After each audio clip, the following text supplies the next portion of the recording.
या व्हिडिओमध्ये दिसणारी अश्विनी डोंगरे ही फेसबुकवरती लाईव्ह असतानाच तिच्या पतीचा मृत्यू झालाय। बऱ्याच लोकांनी अर्धवट माहिती सांगितली, बऱ्याचशा लोकांनी चुकीची माहिती सांगितली। व्हिडिओमध्ये अश्विनी डोंगरे फेसबुकवरती लाईव्ह येते आणि सांगते, इथं बघा सगळेजण गाड्या सोडून कसे रिकामी बसलेत, यांना काही काम नाही। लोक इथं बघा कसं जेवण करताय, भाऊ बिराजदार कारखान्याची अवस्था ही बेकार झाली। अश्विनी डोंगरे हे सर्व फेसबुक लाईव्ह वरती सांगत होती आणि बोलत होती। तेवढ्यामध्येच अश्विनी डोंगरे जोरात किंचाळते आणि व्हिडिओ बंद होतो। अगोदर तो 10-20 सेकंदाचा व्हिडिओ लावी तुमचं स्वागत आहे। तुम्हाला आपल्या लावी चालू लावी ते बघा ड्रायव्हर कशी तिथं करून खायला त्या ट्रॅक्टरच्या पशी या भाव बिराजदारला इतकी अवस्था बेकार ड्रायव्हरची की तसली हाडीची बाहेरच नव्हतं कमन त्याला स्वतः जेवण बनवून खावं लागायला हातात ते काटे इथं किरण आहेत बघा कशी किरण आहेत। हाच व्हिडिओ सोशल मीडियावरती व्हायरल झाला आणि सोशल मीडियावरती बातम्या यायला सुरुवात झाली। बीडचा रील स्टार असलेला गणेश डोंगरे याचा अचानक मृत्यू झाला। अश्विनी डोंगरे आणि तिचा पती गणेश डोंगरे हे दोघंही ऊसाची ट्रॉली घेऊन कारखान्यावरती गेले होते। मग तिथं अचानक असं काय घडलं? फेसबुक लाईव्ह चालू असतानाच गणेशचा मृत्यू झाला। गणेश डोंगरे नेमकं कोण होता, त्याच्यासोबत तिथे काय घडलं, चला सविस्तर या व्हिडिओमधून पाहू। सोशल मीडियावरती कालपासून गणेश डोंगरे आणि त्यांची पत्नी अश्विनी डोंगरे यांचा व्हिडिओ व्हायरल होते, पण बरेचशा लोकांनी चुकीची माहिती सांगितली। नेमकं घडलं काय होतं? पण आता खरी माहिती समोर आली आहे। अश्विनी फेसबुकवरती लाईव्ह असताना गणेश बरोबर काय घडलं? बीड हा जिल्हा कोणत्या ना कोणत्या कारणावरून नेहमी चर्चेत असतो। या जिल्ह्यातील वडवणी तालुक्यामधील डोंगरेवाडी गावाजवळ असलेलं सोनाखोटा गाव, याच गावामध्ये गणेश डोंगरे आपल्या कुटुंबासोबत पत्र्याच्या शेडमध्ये राहत होता। घरामध्ये आई वडील, पत्नी आणि 3 मुली असा गणेशचा परिवार। याशिवाय गावामध्ये डोंगरे कुटुंबाची 1 एकर शेती सुद्धा होती, पण त्यावरती संपूर्ण कुटुंबाचा खर्च भागत नव्हता। गणेशचे आई वडील भोळसर, त्यामुळे संपूर्ण कुटुंबाची जबाबदारी गणेशवरतीच होती। 3 मुलींचा सांभाळ करणं, त्यांचं शिक्षण करणं आणि आई वडिलांकडे लक्ष देणं, म्हणजे एकंदरीत घरामधील खर्च खूप जास्त होता। त्यामुळे गणेश घरामधील खर्च भागवण्यासाठी ऊसाच्या हंगामात ऊस तोडीसाठी वेगवेगळ्या शहरामध्ये जायचा। त्यावेळेस गणेशच्या मदतीला त्याची पत्नी अश्विनी देखील गणेशबरोबर ऊस तोडीसाठी जायची। गणेश आणि पत्नी अश्विनीने मुंगळा ट्रॅक्टरद्वारे ऊस तोडणीला सुद्धा सुरुवात केली होती। गणेश आणि त्याची पत्नी अश्विनी या दोघांचं ठरलेलं होतं, जेव्हा जेव्हा ऊस तोडणीचं सीझन यायचं तेव्हा ते हमखास ऊस तोडणीसाठी जायचे आणि ऊस तोडणीचं सीझन संपलं की घरची शेती करायचं। पती पत्नीच्या दोघांच्या याच कामावरती त्यांचं संपूर्ण कुटुंब चालायचं। याशिवाय गणेश आणि अश्विनी ज्या ज्या ठिकाणी ऊस तोडीला जायचे, ज्या ज्या ठिकाणी काम करायचे, तिथले ते व्हिडिओ काढायचे आणि इंस्टाग्राम फेसबुकवरती रील म्हणून अपलोड करायचे।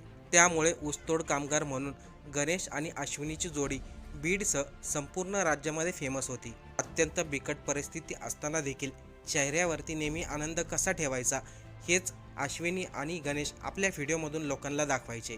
फेसबुक आणि इंस्टाग्रामवरती गणेशची पत्नी अश्विनी हिने त्यांच्या कामातील बरेचसे व्हिडिओ अपलोड केले होते। अश्विनी डोंगरेचे इंस्टाग्रामवरती 1,71,000 एवढे फॉलोअर आहेत, तर फेसबुकवरती 1,38,000 इतके फॉलोअर आहेत।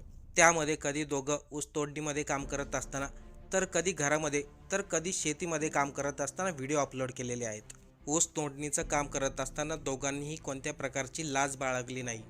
ऊस तोडणीमध्ये काम करत असताना ज्या परिस्थितीमध्ये राहतोय, जे आपण काम करतोय, या सर्व गोष्टी अश्विनी आणि गणेश व्हिडिओच्या माध्यमातून लोकांना दाखवायचे। ही बिकट आर्थिक परिस्थिती असताना देखील अश्विनी आणि गणेश डोंगरे हे दोघंही खुश होते।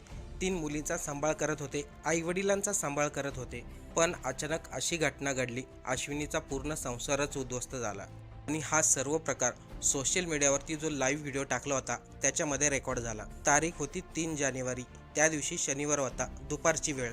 धाराशिव जिल्ह्यामधील भाऊसाहेब बिराजदार सहकारी साखर कारखाना, याच कारखान्यावरती अश्विनी आणि गणेश एका शेतकऱ्याच्या शेतामधील ऊस घेऊन आले होते। पण अगोदरपासूनच कारखान्यावरती भरपूर ऊसाचे ट्रॅक्टर लाईनीमध्ये उभा राहिलेले होते। एवढ्या गर्दीमध्ये आपला नंबर कधी येईल याचीच वाट पाहत अश्विनी, गणेश आणि त्यांच्या कामातील काही लोक थांबले होते। ऊसाच्या गाड्या भरपूर होत्या आणि नंबर यायला वेळ लागणार होता, त्यामुळं अश्विनी डोंगरे ही फेसबुकवरती लाईव्ह आली। कारखान्यावरती किती ऊसाच्या गाड्या उभा आहेत, गणेश आणि त्याचे मित्र कुठं बसले होते, हे सर्व अश्विनीने फेसबुक लाईव्हमध्ये दाखवलं। अश्विनी फेसबुक लाईव्हवरती येऊन सांगते, आपण सध्या ऊसाच्या कारखान्यावरती आहोत हा कारखाना लय बेकार आहे. इथं आलेल्या प्रत्येक ड्रायव्हरला स्वतःचं जेवण तयार करावं लागतंय.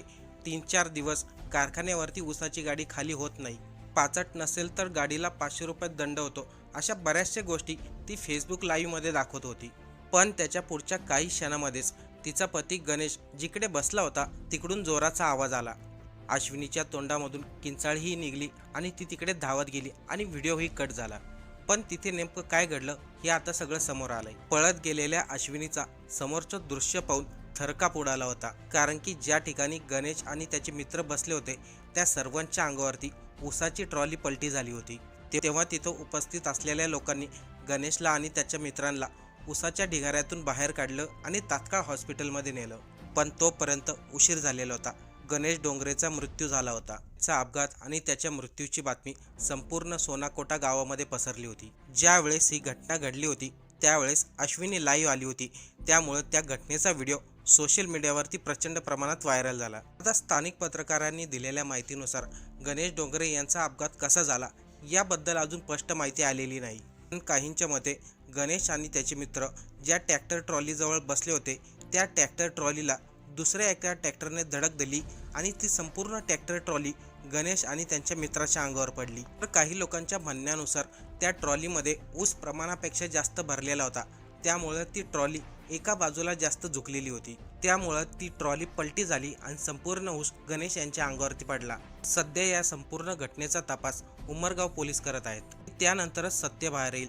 पण कारखान्यावरती असलेल्या काही लोकांचं म्हणणं आहे गणेश डोंगरे यांच्याबरोबर जी घटना घडली ती कारखान्याच्या चुकीमुळे घडली. सर्वात महत्त्वाचं म्हणजे कारखान्यावरती जाण्यासाठी चांगला रस्ता नाही आणि जरी कारखान्यावरती गेलं तरी तिथे वेळेवरती माफ होत नाही. त्यामुळं गणेश आणि अश्विनीला तिथे थांबावं लागलं आणि त्यामध्ये गणेशचा मृत्यू झाला. त्यामुळं गणेश डोंगरेंचा अपघातामध्ये मृत्यू झाला याची संपूर्ण जबाबदारी साखर कारखान्याने घ्यावी. गणेशच्या पश्चात त्याच्या घरामध्ये भोळसर आईवडील, पत्नी, 3 मुली आहेत. त्यामुळं साखर कारखान्याने त्यांना 25 लाख रुपयाची आर्थिक मदत करावी. याशिवाय 3 मुलींचं शिक्षणाचा खर्च साखर कारखान्याने उचलावा अशी मागणी आता जोर धरू लागली. सोशल मीडियावरती देखील गणेश डोंगरेच्या कुटुंबातील लोकांना अनेक जणांनी मदत करण्याची इच्छा व्यक्त केली. या घटनेनंतर अजित पवार राष्ट्रवादी गटाचे आमदार धनंजय मुंडे एक पोस्ट करत म्हटलंय, त्या गोड ऊसाची आणखीन एक दुःखद आणि कडू कहाणी.